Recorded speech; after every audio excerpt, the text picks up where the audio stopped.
Hello दोस्तों, मैं विजय भारद्वाज। आप सभी लोगों का हमारे YouTube चैनल में बहुत बहुत स्वागत है।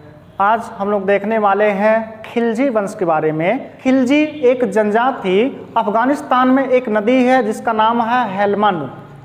अफगानिस्तान की नदी का नाम है हेलमंड और उस नदी घाटी के आसपास का जो इलाका था उसको खिलजी के नाम से जाना जाता था।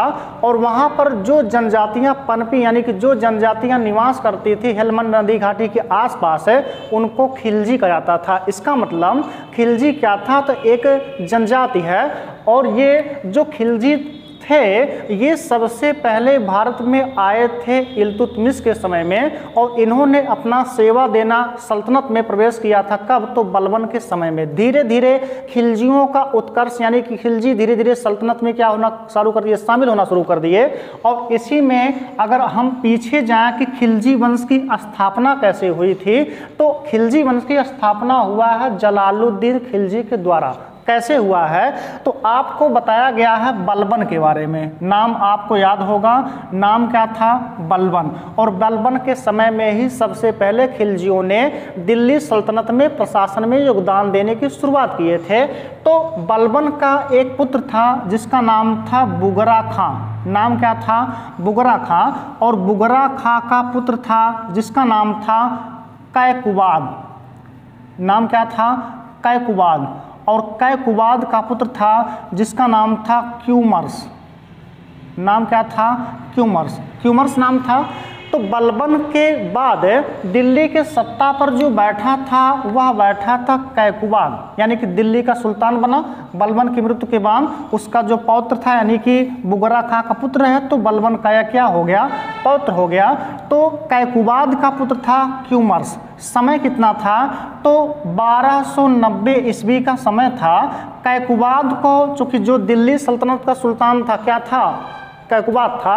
और इसको मार दिया फालिज। फालिज मारने के बाद यह बस बिस्तर पर पलंग पर लेटा रहता था, यह उठ नहीं पाता था। तो दिल्ली के अमीरों ने क्या किया, जो कैकुबाद का पुत्र था क्यूमर्स, यह मात्र केवल 3 वर्ष का था, और दिल्ली के अमीरों ने वहाँ का सुल्तान बना दिया। किसको? क्यूमर्स को। और इस क्यूमर्स की देख रेख के लिए अंगरक्षक के लिए नियुक्त कर दिया गया। किसको? जलालुद्दीन खिलजी को, है ना। 3 वर्ष का अभी है क्यूमर्स और दिल्ली का सुल्तान घोषित कर दिया गया है। क्यों? क्योंकि इसका पिता बस बिस्तर पर लेटा है, बस खाना पानी पा रहा है और कुछ नहीं, मतलब ये काम नहीं कर सकता था, क्योंकि इसको पूरी तरह से फालिज मार दिया था, है ना। तो इसने क्या किया, जलालुद्दीन खिलजी ने क्यूमर्स की हत्या करवा दी। और क्यूमर्स की हत्या करवा दी, बचा कौन? बचा है उसका पिता कैकुबाद। कैकुबाद को मार दिया है फालिज। इसको, कैकुबाद को जलालुद्दीन खिलजी का एक सहायक था जिसने इसी के जिस चारपाई पे लेटा था, जिस चादर पे लेटा था, उसी चादर में लपेटकर यमुना नदी में इसको ढकेल दिया, प्रवाह दिया, और यह भी मर गया। मतलब दोनों के दोनों मर गए। कैकुबाद भी मर गया, क्यूमर्स भी मर गया। अब दिल्ली सल्तनत का जो शासक बना कौन? वह बन गया जलालुद्दीन खिलजी। तो दिल्ली सल्तनत में खिलजी वंश की स्थापना हुई थी 1290 ईस्वी में क्यूमर्स की हत्या के बाद। ठीक, तो दिल्ली सल्तनत में खिलजी वंश का संस्थापक कौन है? वह है जलालुद्दीन खिलजी। खिलजी वंश 1290 से लेकर 1320 ईस्वी तक चला था। 1290 ईस्वी से लेकर 1320 ईस्वी तक है। इसके पहले आपको बताया गया है दिल्ली सल्तनत में कुल 5 वंशजों ने शासन किया है। इसके पहले गुलाम वंश समाप्त हो गया, आया कौन? खिलजी वंश। इसका मतलब गुलाम वंश का अंतिम कौन शासक है? तो क्यूमर्स है। और खिलजी वंश का प्रथम शासक कौन है? तो वह है जलालुद्दीन खिलजी। पूरे दिल्ली सल्तनत काल में सबसे कम समय तक है जिस वंश ने शासन किया था वह कौन था? तो खिलजी वंश था। कितना समय? तो 30 वर्ष। 30 वर्ष इन लोगों ने शासन किया था, जो सबसे कम समय है। ठीक, जलालुद्दीन खिलजी का जो समय पीरियड था, कब से कब तक था यह शासक? तो 1290 ईस्वी से लेके यह था 1296 ईस्वी तक। 1290 से लेकर 1296 ईस्वी तक दिल्ली का शासक था जलालुद्दीन खिलजी। जलालुद्दीन खिलजी का भतीजा और दामाद था अलाउद्दीन खिलजी। अलाउद्दीन खिलजी कौन था? तो अलाउद्दीन खिलजी जलालुद्दीन खिलजी का भतीजा एवं दामाद था और इसने अपने चाचा ही होगा और कौन होगा? तो ये कह सकते हैं ससुर कह सकते हैं। क्यों? क्योंकि जलालुद्दीन खिलजी का यह कौन है? दामाद है, और यह अगर दामाद है तो ये क्या हो गए? ससुर जी हो गए, है ना। तो अलाउद्दीन खिलजी ने क्या किया? जलालुद्दीन खिलजी की हत्या करवा दी, मतलब अपने बुढ़ऊ की ही, ससुर जी की ही हत्या करवा दी।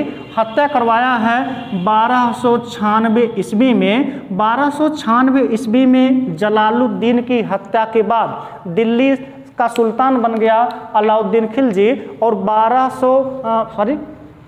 1296 ईस्वी से लेकर और यह सुल्तान बना रहा 1316 ईस्वी तक। 1316 ईस्वी तक दिल्ली सल्तनत का शासक बना रहा कौन? अलाउद्दीन खिलजी।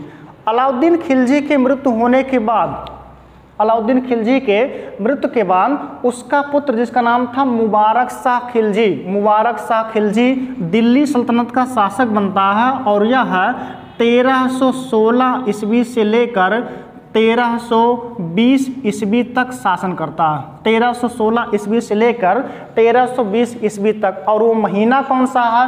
वह महीना था अप्रैल का। ठीक, अप्रैल का महीना था।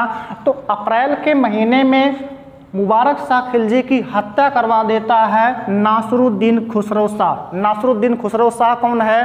तो यह खिलजी वंश का नहीं है। बेशक हम लोग खिलजी वंश में इसको पढ़ रहे हैं, तो यह खिलजी वंश का नहीं था। यह एक हिंदू था जो आगे चलकर बन जाता है मुस्लिम और दिल्ली सल्तनत का बन जाता है सुल्तान, मुबारक शाह खिलजी की हत्या करवाकर। इसका जो समय था यह 15 अप्रैल से लेकर, समय कितना था? 15 अप्रैल से लेकर 7 सितंबर 1320 ईस्वी तक।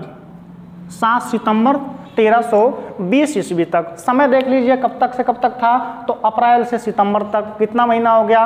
अप्रैल, मई, जून, जुलाई, अगस्त, सितंबर, बहुत ज़्यादा 6 माह तक इसने शासन किया था। और इसकी हत्या कर तुगलक वंश की स्थापना कर दिया था गयासुद्दीन तुगलक ने। ठीक, तो आपको बताया गया कि दिल्ली सल्तनत का जो राजवंश है, जो दिल्ली सल्तनत में खिलजी वंश है, इसमें केवल 3 लोगों ने शासन किया है, जलालुद्दीन खिलजी, अलाउद्दीन खिलजी, मुबारक शाह खिलजी। जबकि जो नासरुद्दीन खुसरो शाह है यह खिलजी वंश का था नहीं। फिर भी हम लोग क्या करते हैं? इसको पढ़ते हैं। आइए देखते हैं हम जलालुद्दीन खिलजी के बारे में, जो 1290 ईस्वी से लेकर 1296 ईस्वी तक दिल्ली सल्तनत का सुल्तान बना रहा। इसके समय में सबसे प्रमुख जो कार्य हुआ था, किसी सल्तनत के सुल्तान के द्वारा दक्षिणी भारत के किसी राज्य पर आक्रमण हुआ था, या कह सकते हैं सफल आक्रमण हुआ था। तो अलाउद्दीन खिलजी के समय में इसका जो भतीजा था, कौन भतीजा है? तो आपको बताया गया था अलाउद्दीन खिलजी। अलाउद्दीन खिलजी उस समय कड़ा मणिकपुर का है सूबेदार। कहाँ का?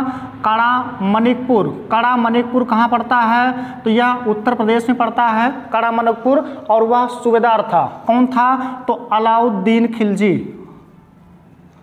अलाउद्दीन खिलजी जो इसका भतीजा और दामाद था क्या? तो यह था सूबेदार। इस समय यहाँ का यह सूबेदार है। और अलाउद्दीन खिलजी जलालुद्दीन खिलजी के निर्देश पर ही सबसे पहली बार किसी दक्षिण भारतीय राज्य पर, कहाँ के राज्य पर? दक्षिण भारतीय राज्य पर, जो वहाँ का शासक था देवगिरी का। कहाँ का है? तो शासक है देवगिरी का, जिसका नाम था रामचंद्र देव। और इसी रामचंद्र देव पर जलालुद्दीन खिलजी के आदेश के बाद अलाउद्दीन खिलजी ने आक्रमण किया था किसी दक्षिण भारतीय राजा पर या दक्षिण भारतीय साम्राज्य पर। समय था 1296 ईस्वी का। ठीक, तो 1296 ईस्वी में सबसे पहली बार अलाउद्दीन खिलजी ने दक्षिण भारत पर आक्रमण किया था। किसके पास? देवगिरी के शासक राजा रामचंद्र देव। इस युद्ध में रामचंद्र देव की हार हुई थी और रामचंद्र देव ने कर लिया अलाउद्दीन खिलजी से संधि में क्या जो डिमांड थी अलाउद्दीन खिलजी की सब पूरा किया रामचंद्र देव ने। और अलाउद्दीन खिलजी का एक और मांग थी। मांग क्या थी?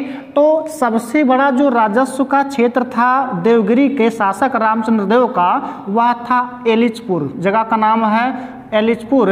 और अलाउद्दीन खिलजी ने एलिचपुर के राजस्व को मांगा। मतलब प्रत्येक वर्ष एलिचपुर का जो राजस्व इकट्ठा होगा, डिमांड किया अलाउद्दीन खिलजी ने कि उसको पहुंचाना पड़ेगा सुल्तान के पास। किसके पास? जलालुद्दीन खिलजी के पास।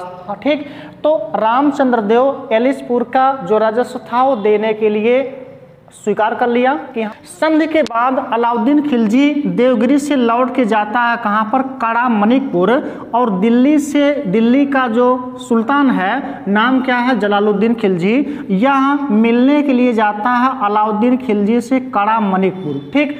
तो कड़ा मणिकपुर जब अलाउद्दीन खिलजी से मिलने के लिए जलालुद्दीन खिलजी पहुंचता है, तो अलाउद्दीन खिलजी का एक साथी है जिसका नाम था इख्तियारुद्दीन हूद। इसका नाम था इख्तियारुद्दीन।